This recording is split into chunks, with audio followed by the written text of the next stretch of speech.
Hello everyone. I want to go through a bunch of practice problems with Lewis structures and tie into that the VSEPR theory and polarity and angles and all sorts of things, okay? So this NF3, again, drawing the Lewis, you always start with the Lewis structures. You're going to be drawing crazy amounts of Lewis structures. So this is 5 plus 21 is 26 valence electrons, right? So if you put N here, F here, F here, give everything an octet, and you end up with 26 valence electrons, okay? So this looks good. Now, to me, I would default and say, what's the shape of this, okay? The shape is trigonal pyramidal. Now, let's go through this, okay? First of all, the EDG, the electron domain geometry, or what shape it's based off of, is tetrahedral. Why? Because you have 1, 2, 3, 4 electron domains, or regions of electron density. You could say that either way. Okay, so whenever you have 4 of those, it's based off of the tetrahedral molecule. Well, since we've substituted in a lone pair for a bonded atom, right, that could be here, it's not there, we now have trigonal pyramidal. Okay, the shape of tetrahedral molecules have angles of 109.5. Since this lone pair takes up a little bit of extra space around the nucleus, it's going to be slightly less than 109.5. Okay, it's going to be a polar molecule, and like I said, it's trigonal pyramidal. Okay, the way you would draw this without having without the Lewis structure, drawing it three-dimensionally, would look like this. Okay, where that looks like a trigonal pyramidal molecule. Okay, next, I have 5. Okay, so this has 7, this has 35, for a total of 42 valence electrons. Okay, I's in the middle, F, put F all around it. If you're going to draw a Lewis structure, it looks like a 5-sided structure, a pentagon. Oops, that's not there.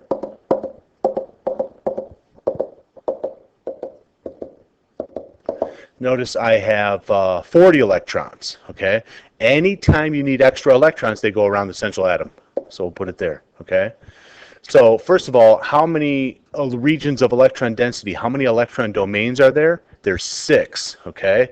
There's 1, 2, 3, 4, 5, and finally 6. So this is based off of the EDG, the electron domain geometry, is octahedral.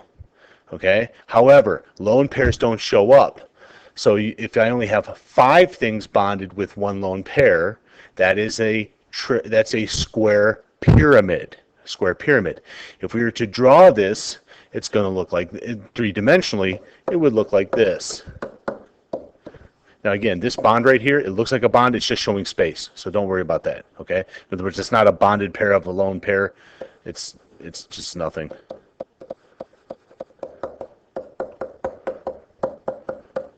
Okay, so that's what it looks like, okay? So you got to kind of picture this as a flat plane, and then this is a 4-sided pyramid on top with nothing down below. Remember, lone pairs don't show up. You don't see them, okay? They're there, but they don't show up. So again, what's the angle of all these things? It's about 90. We could argue a little less than 90. What's the EDG? It's octahedral. There are 6 regions of electron density, or 6 electron domains. That's where we get our EDG from, the electron domain geometry, again, octahedral. But the shape of this is square pyramid. Okay? Next, NO2 minus. Okay, the nitrite ion.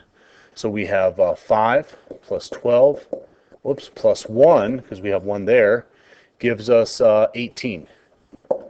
Okay, nitrogen. I start off like this. It looks like it's going to be linear.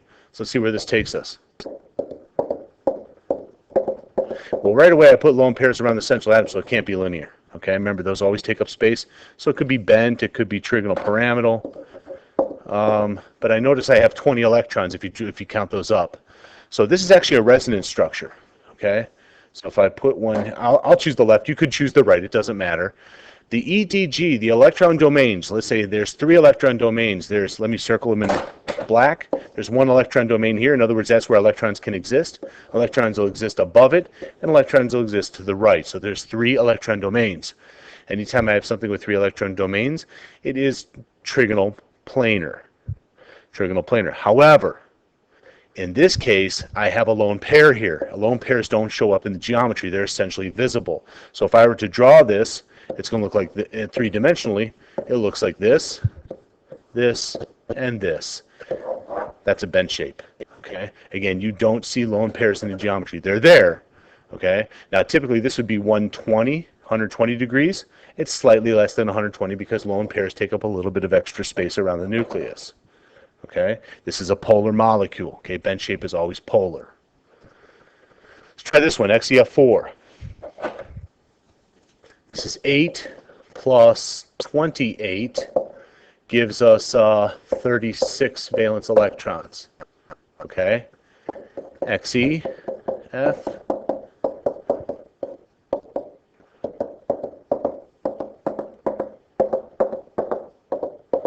And if you count those up, that's 32 valence electrons. Okay, 8 times 4 is 32. I need extra pairs. I'll simply tuck them in here. You can put them kind of anywhere around the central atom, but there we go. So how many regions of electron density are there? How many electron domains are there? Same question, or different question, same answer. And there are 6. What's the shape? Based off of the EDG is octahedral. The true shape is square planar. And this would be a nonpolar molecule. Okay, so let's draw this three-dimensionally. Put the lone pairs up here and down here.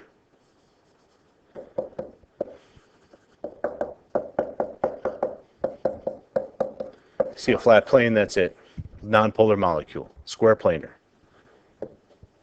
So my suggestion when you go through these, I would always draw Lewis structures, okay, just to make sure you're getting the most you can get. Okay, I'm sorry, getting the most out of those Lewis structures. But again, don't always trust it. You got to look a little bit deeper. Okay, so XeO2F2 is the answer here. It's got to be A, and I'll show you why. Okay, first of all, you could default to just drawing all the Lewis structures. Okay, so once we draw XeO2F2, the reason is if this says a seesaw shape, I got to have at least 4 things around that central atom. This only has 3 things, so that's going to be a couple different things, but it can't be seesaw. This can only have 2 things. Okay, so that's how I would answer this question. But if you're going to draw the Lewis structures, you're going to draw XeO, O, F, and F. So it looks like it's tetrahedral, but let's go one step further. Okay, there's 8 plus 12 plus 14, which means I have 34. Okay, so once I give everything an octet, it's 32. Now we have 34. So this is definitely a seesaw shape because I have 1, 2, 3, 4 bonds with a lone pair. That's definitely seesaw. It's definitely this one. Okay. Why? Let's try IBR3. IBR3 looks like this. I didn't count the valence electrons. Let's do that now. I have 7 times 4 is 28. So if I put the lone pair in there, that gives me I need 2 lone pairs. This is T-shaped. Okay, so it's 24 electrons plus 2 pairs here and here.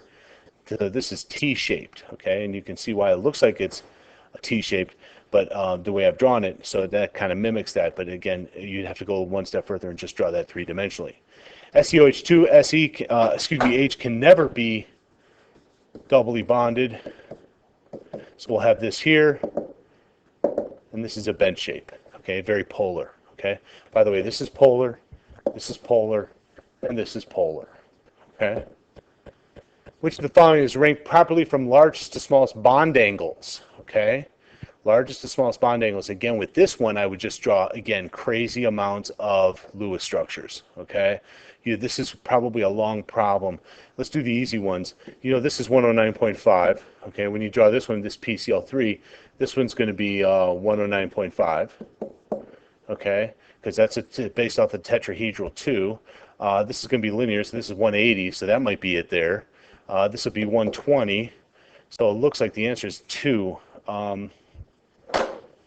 Or what would it be? A. Oh, perhaps D. 1, 2, and 3. Okay, largest to smallest. I guess they all go largest to smallest. I didn't read the problem correctly. I'm sorry about that. So largest to smallest would be. Oh, I see how it is. Never mind. Okay. So anyway, you'd have to go through all those and see which one goes from largest to smallest. okay? Which of the following has a planar shape? Planar, okay? So you're looking for something that is based off of the octahedral shape. So again, you'd have to draw all these things, okay? C2H4 looks like this, okay? This is actually trigonal, planar. This is trigonal planar. So you actually have two trigonal planars here, okay? So it's not A. PH3 looks like this. And that would be trigonal pyramidal. I'm sorry. So, excuse me. This one would be. This one so far is good. I was thinking something else. Oh, not doing well. Going back to A. Okay. I have three things around the central atom here. 1, 2, 3 electron domains. There is no lone pairs around, and they're both identical. So this is definitely a planar shape. Okay. PH3 is pyramidal. That wouldn't be it. SiH4 would be tetrahedral. It would look like this. Okay. And PF5 would be trigonal pyramidal. So A is the correct answer. Okay. Which of the following is true regarding the effect of substitution of unbonded pairs of electrons in place of bonded pairs? So lone pairs in place of bonded pairs. Okay. So it's going to be C, and let's take a look at that. Okay. The bond angles decreases due to the increased repulsions. As I mentioned here, in this particular one, the lone pairs, those unbonded electrons, which is what this question is calling lone pairs, they occupy space just a little bit more than bonded electrons. Okay? What would be the bond angle of the X? Okay, the bond angle of the X. Well, notice I have sulfur. I have two single bonds here and here. I have a single bond here and a single bond here and two lone pairs. Okay? So whenever I have that, if I draw it correctly, sulfur looks like this. Bond, it would actually be a carbon, but I don't know if you guys know that quite yet, but that's okay. That's a bent shape. So if the bent shape, it's got to be about 109.5 based off of the tetrahedron. Okay? D. Okay, predict the geometries and bond angles. Let's talk about this carbon here. I'll draw it in blue. So if this carbon has three things bonded to it, and this carbon is actually the same thing. Both carbons are the exact same. They're just mirrors of each other.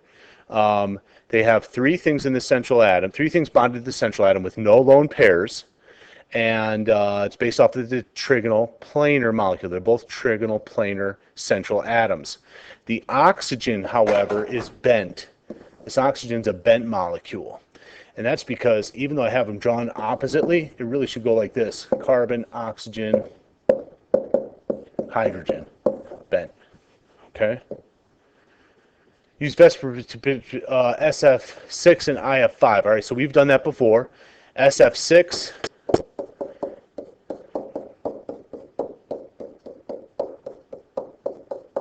looks like a six-sided wagon wheel. Okay? IF5. I think we did that one already. Okay? So SF6 is going to be octahedral. It's going to be nonpolar. And it's going to have 90 degrees in the middle of all of those bonds. Okay, and we've already done IF5.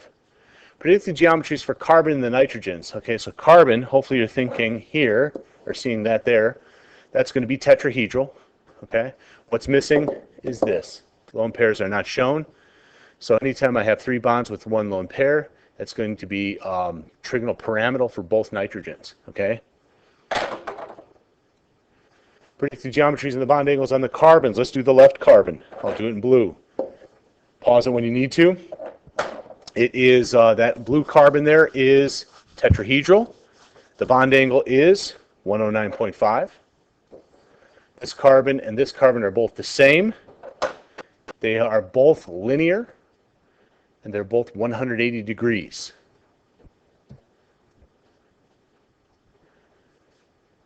Okay. Moving forward. Okay, that's enough of that. I hope this was helpful. Let me know if you guys have any questions.